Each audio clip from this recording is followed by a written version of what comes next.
a todos. El día de hoy estamos haciendo nuestro lanzamiento del nuevo magazine, un espacio dedicado a generar información de valor a todos ustedes apasionados por los sistemas de gestión. Hoy tenemos un invitado muy especial, el ingeniero Alberto Guevara. Ingeniero. Hola Andrea, ¿cómo están ustedes?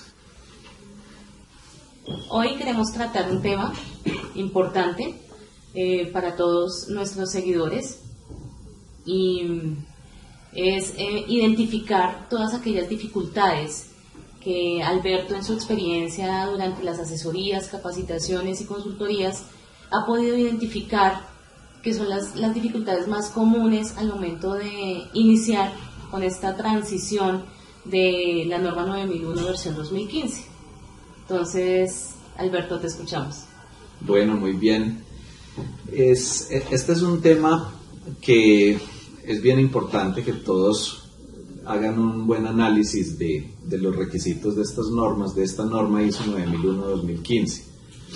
Miren, cuando se publicó el primer borrador de el ISO 9001, en ese documento se empezó a generar una gran cantidad de expectativa frente a toda la comunidad internacional en torno a estas normas, porque se mencionó de manera expresa el tema de los riesgos, el tema de las oportunidades, y hubo una gran sorpresa en muchas personas porque se redujo sustancialmente la cantidad de requisitos documentales, se unificaron conceptos de documento y registro que veníamos acostumbrados todos a manejar, es cierto, y se empezó a hablar de información documentada, pero también se incorporaron unos conceptos nuevos, la gestión de proyectos, por ejemplo, que no se menciona expresamente, pero cuando uno va y lee en el capítulo 6, cuando se pregunta sobre la planificación para cumplir los objetivos de calidad,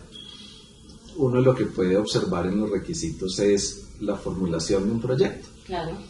Y también hay otro tema relevante que es la gestión del conocimiento. Digamos que en resumen esos 4 temas han causado una dificultad importante en la implementación y no lo digo solo por apreciación personal. Yo hago parte del Comité Técnico 10 de ICONTEC, que es el comité nacional, el comité colombiano para el Comité Técnico 176 de ISO. Y en estas reuniones a las cuales están todos invitados, el proceso de normalización que se hace en Colombia es muy estructurado y cualquier persona que tenga interés en esto puede participar. En esas reuniones del Comité Técnico 10 se nos ha dicho por parte de los voceros de ISO, hay una gran preocupación mundial y esta noticia que les doy es del mes de agosto del año 2017. Está recién salidito. Es reciente. Hay un jalón de orejas mundial. El Comité Técnico 176 de ISO está muy sorprendido con los bajos números de transición a la versión 2015 de ISO 9001. Claro. ¿Cuáles son los temas y cuáles son las dificultades que se están presentando? Primero, la gestión de riesgos y oportunidades. Claro. Muchas organizaciones piensan que hacer gestión de riesgos y oportunidades es algo así como fusionar lo que se tiene de otras normas como la OSAS 18001 dentro del sistema de gestión de calidad, pero es que no son esos riesgos. Sí, no. O sea, yo entiendo que obviamente ya un OSAS 18001 o un decreto de 72 habla de unos riesgos dirigidos a la parte ocupacional. Exactamente, en cambio, en ISO 9001 expresamente, capítulo 5.1.2, capítulo 6.1 de manera expresa, se dice cuáles son los riesgos que deben ser abordados. En el 5.1.2 expresamente dice los riesgos son los de la conformidad del producto, los de la satisfacción o percepción del cliente. Y en el 6.1 de la norma se dice expresamente los riesgos que pueden afectar la eficacia del sistema de gestión, es decir, la capacidad o incapacidad de cumplir con los objetivos. Okay. O sea, son riesgos diferentes, son análisis completamente diferentes.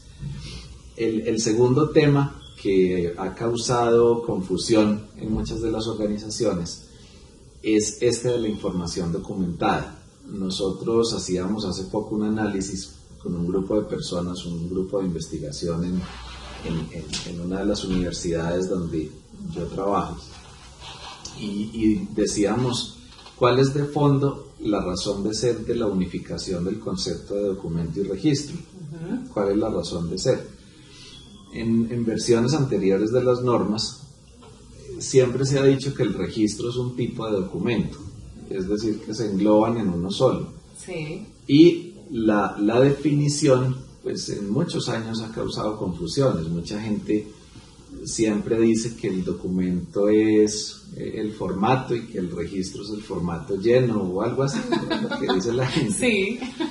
Pero si uno analiza con detalle las definiciones en las versiones anteriores, el registro es aquel que permanecerá inmodificable y el documento es aquel que se podrá modificar o actualizar. Okay. Es la única diferencia. Sí. En esta norma, al tratarlo como información documentada, igual para facilitar la comprensión, la norma le da unas pistas a uno, y cuando habla de registros dice conservar información documentada, y cuando habla de documentos habla de mantener información documentada, es decir, es el verbo anterior el que nos expresa pues si es un documento o es un registro. Claro. Pero la unificación básicamente consiste en la definición de fondo.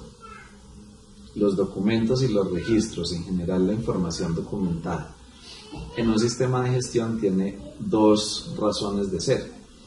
La primera es la preservación del conocimiento. Okay. Y la segunda es mantener información para tomar decisiones. Es decir que el hecho mismo de generar un registro no tiene ninguna lógica, no tiene ninguna utilidad si esa información que hay ahí no se utiliza posteriormente para ser analizada. Exacto. No tiene ningún sentido que en una organización estén diligenciando miles de formatos, como suele suceder, diligenciando miles de formatos, almacenando información que básicamente se hace para presentarle a un auditor. Exacto, o sea, sí, no nos digamos mentiras. Así es, la única razón es poder tenerle evidencia objetiva a un auditor, es decir, resultamos todos trabajando para las firmas auditores. Exacto, sí, a eso yo hago una acotación ahí, Alberto, y eso que acabas de decir es muy cierto. Yo tengo muchos conocidos también que son auditores y que son consultores, y ellos dicen eso, nosotros trabajamos es para darle gusto al auditor. Así es, y se les olvida que las normas de sistemas de gestión ISO, OSAS, son normas hechas para generar valor en las organizaciones, no para tener un certificado. Exacto. O sea, la lógica es generarle valor y beneficio a las organizaciones y no simplemente tener un cartón expuesto en una pared.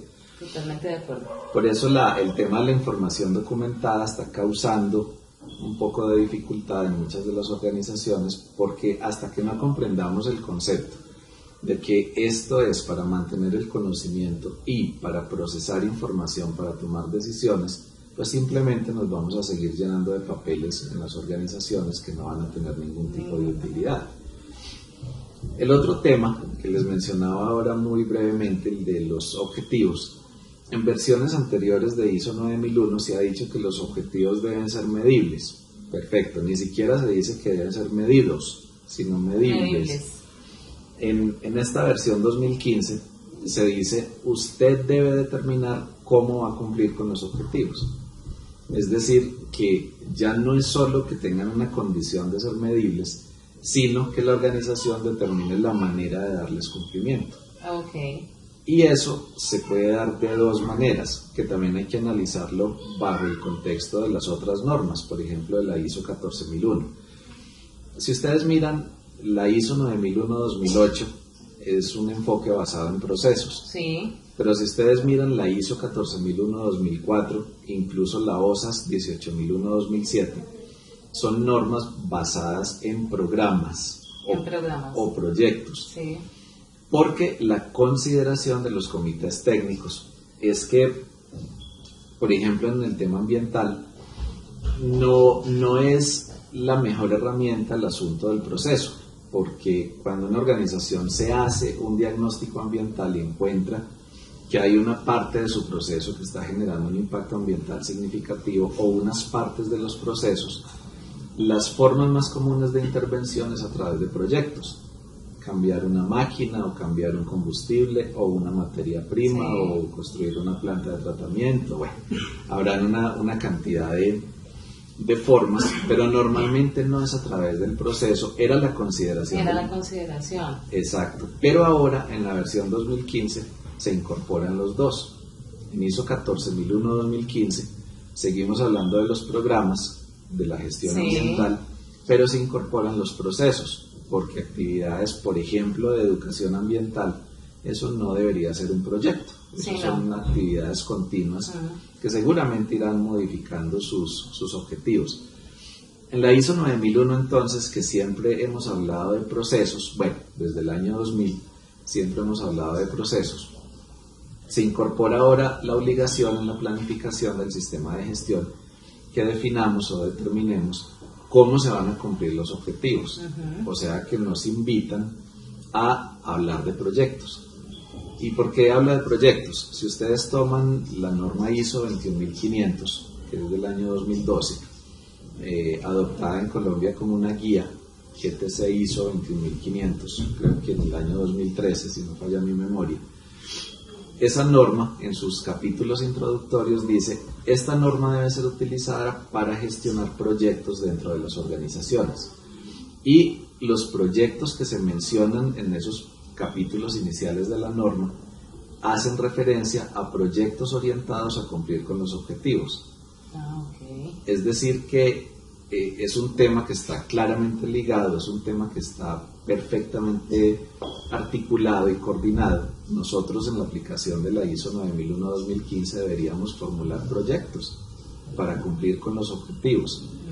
Además, por supuesto, de establecer unos procesos para cumplir con esos objetivos, que esa es otra gran dificultad en la aplicación de ISO 9001. Yo los invito ahí simplemente a manera académica de investigación. Vayan, busquen en la norma ISO 9001 y a ver de cuáles procesos es que hablan. Si son los procesos de la organización o si son los procesos propios del sistema de gestión de calidad. La gran mayoría de las personas, bueno, excúsenme esa generalización, hablan de los procesos de la organización. De la organización, sí. Y resulta que la norma ISO 9001 nos habla exclusivamente de los procesos del sistema de gestión de calidad. En ese orden de ideas, si yo fuera a implementar la ISO 14001, debería determinar los procesos del sistema de gestión ambiental. Y sería un mapa de procesos diferente. Diferente, totalmente diferente. Así es. Salvo que haya una integración suficiente en el sistema de gestión que me permita gestionar procesos orientados tanto a cumplir los objetivos de calidad como aquellos relacionados con el desempeño ambiental y el desempeño en seguridad y salud. Ese es, digamos, otro de los temas que está causando cierta dificultad. El otro es la gestión del conocimiento. Es un capítulo expreso. Muchas organizaciones han optado por darle cumplimiento a la gestión del conocimiento con la documentación.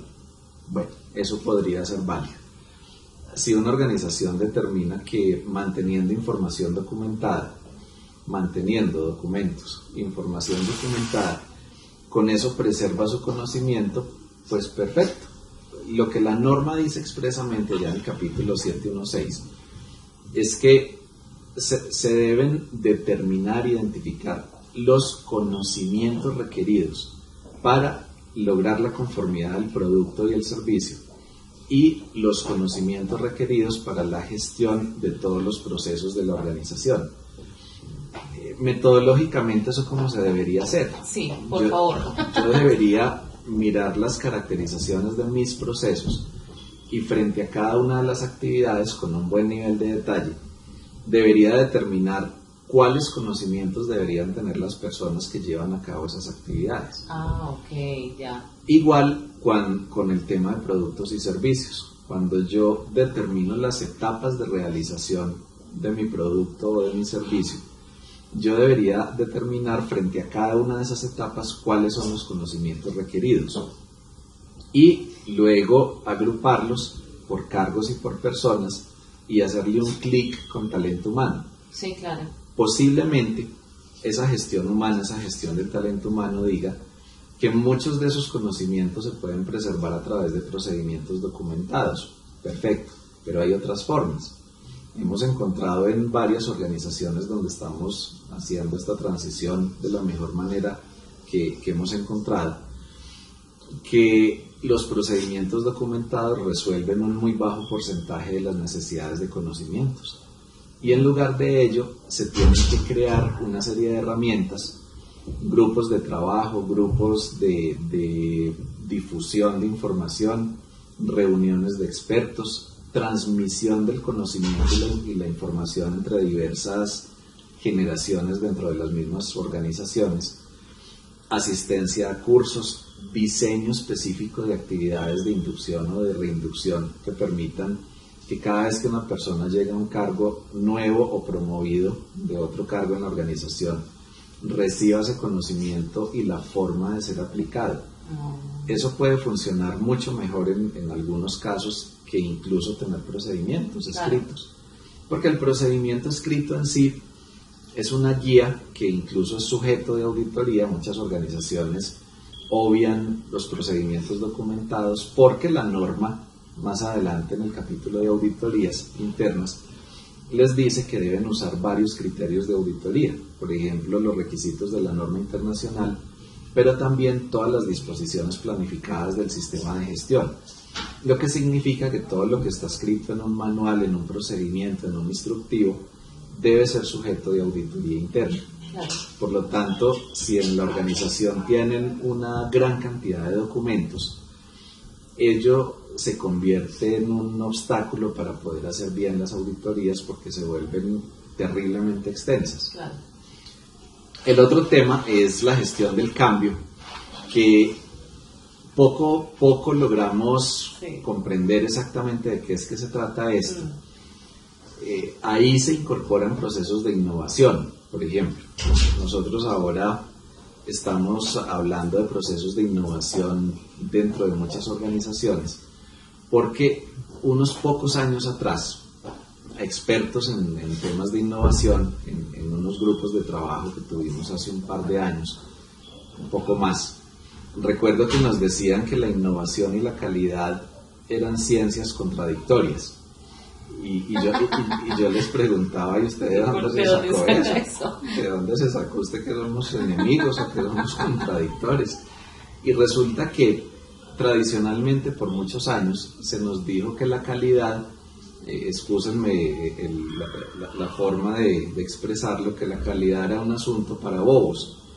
Es decir, que la calidad era escríbale en un papel a la persona lo que tiene que hacer y bases exclusivamente en eso que dice ahí y punto, usted no se mueva de ahí. Exacto, por eso yo creo que en muchas organizaciones el sistema de gestión de calidad, bueno, el que maneja el sistema de gestión pues le tiene mucho cariñito a la cosa, claro. Pero las personas que son ajenas al tema cuando empiezan con ese cambio cultural, pues para ellos es algo muy cuadriculado, muy de papel, porque así lo han hecho ver.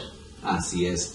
Y entonces los procesos de innovación hay unos métodos de innovación que son secuenciales, que son tranquilos, que son, digamos, que van introduciendo la innovación dentro de la organización. Pero hay proyectos de innovación radicales o disruptivos, pues como lo llama la ciencia de la innovación, donde pare aquí en seco y mañana empezamos de otra forma, y eso desde el punto de vista de un sistema de gestión de calidad sobredocumentado o lleno de normalización, pues eso lo hace casi imposible de hacer. En ese orden de ideas, la ciencia de la innovación y la ciencia de la calidad han tenido serias diferencias conceptuales. Hoy, con la versión 2015, se nos está diciendo todo lo contrario. Se nos está diciendo, mire, las organizaciones que optan por seguir haciendo lo mismo muchos años, esas organizaciones tienden a desaparecer. Claro. y ejemplos los tenemos por millones. Palpables, sí. Hay miles de ejemplos de organizaciones que dejan de existir, marcas que uno ni siquiera se imaginaría que en algún momento dejan de existir, simplemente por el hecho de que no avanzan a la velocidad del mundo.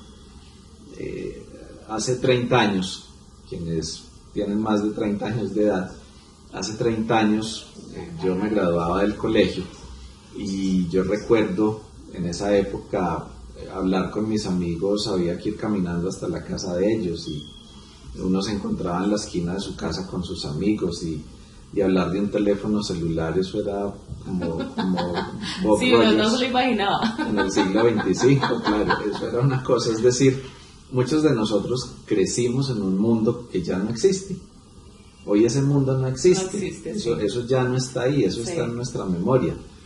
El mundo de hoy es otro. Hoy estamos hablando de una cuarta revolución industrial, hoy estamos hablando del Internet de las cosas, hoy estamos hablando de 50 billones de equipos interconectados sin la intermediación humana, es decir, un aparato que por una simple conexión a una red de Wi-Fi le dice a otro que necesita tinta para imprimir un papel o una tela, sin la necesidad de la mediación del ser humano.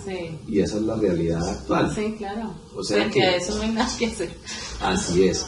Claro, una organización que siga actuando como lo hacía hace 30 años, como lo hacía hace 20 años, pues está viviendo en un mundo irreal, está viviendo en un mundo que ya no existe. Sí.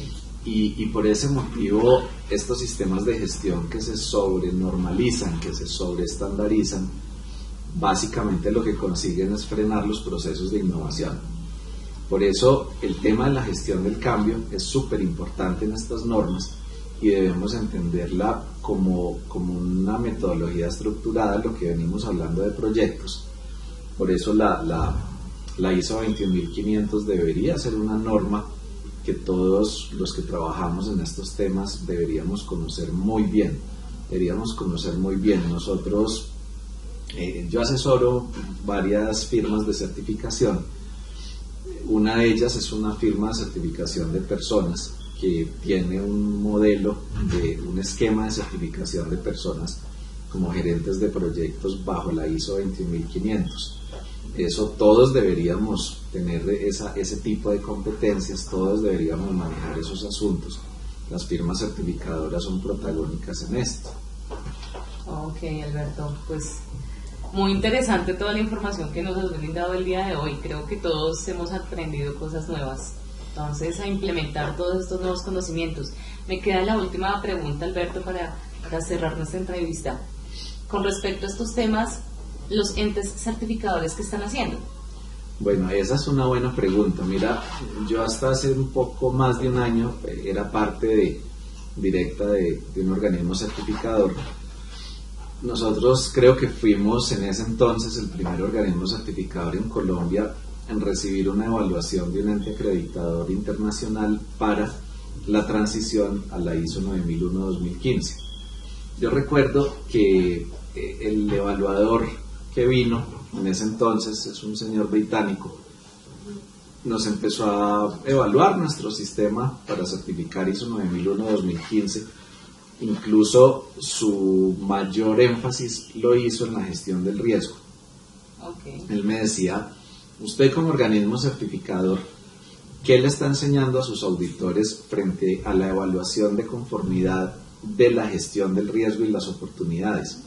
Y yo le mostré pues que a nuestros auditores les habíamos hecho una serie de cursos en gestión del riesgo y las oportunidades, y eso medio lo dejó satisfecho, pero cuando nos hicieron la auditoría testificada, nuestros auditores no hicieron el énfasis suficiente. En ese entonces, y fue un tema pues que, como siempre ocurre en las auditorías, debimos resolver muy rápidamente y tuvimos que potencializar mucho ese conocimiento de los auditores en temas de la gestión del riesgo. Hoy los organismos de certificación están mucho más preparados. Hoy, en agosto del año 2017, nuestros auditores de las firmas certificadoras están mucho más preparados. Hay unas normas ISO ISPS 17021-3, por ejemplo, es una norma internacional que define los requisitos de competencia para los auditores de sistemas de gestión de calidad. Okay. Y uno de los temas clave de la norma 17021-3 es la gestión del riesgo. Yo aprovecho para invitarlos al curso de gestión del riesgo que estamos promoviendo. Es un curso que se ha diseñado para todas las personas que trabajamos en los sistemas de gestión con la finalidad de resolver esas dudas metodológicas de fondo. El tema de riesgos y oportunidades es un asunto aún que no está claramente definido. Es un tema que en la bibliografía internacional todavía no tiene ese acervo, esa profundidad o ese nivel de detalle que se requeriría. Y en consecuencia, pues muchas organizaciones lo van a implementar de muchas maneras. Hoy vivimos en una época de la historia donde el asunto todavía está en desarrollo. Sí. Pues bueno, nos tocó vivir en esta época en los temas de gestión del riesgo y quizá deberíamos, más que espectadores, deberíamos ser protagonistas nosotros en generar metodologías para gestionar el riesgo y las oportunidades de una manera que sea realmente impactante para nuestras organizaciones. Yo aprovecho para invitarlos a nuestro curso por nuestros perfiles de Facebook, por la página de SECAM. SECAM se escribe con doble S al inicio. Pueden encontrar información de este curso que está sobre una plataforma muy dinámica. Yo ya lo revisé en detalle, yo soy el autor del curso, ya lo revisé en detalle y es un curso muy dinámico. Digamos que la secuencia, la cadena del curso los va llevando en un paso a paso muy detallado, que no es simplemente hacer lectura de unos materiales, sino meterse dentro de esa teoría y esa filosofía del riesgo y las oportunidades, entregándoles muchas herramientas para que verdaderamente les saquen un provecho importante en este tema en sus organizaciones. Bueno, Alberto, entonces muchas gracias por tu tiempo. No, a ti, André. Y la invitación es a que nos sigan acompañando en nuestro magazine, en este espacio que está diseñado y está dirigido a todos ustedes, los apasionados por los sistemas de gestión. Que estén muy bien. Muy bien. Chao. Chao.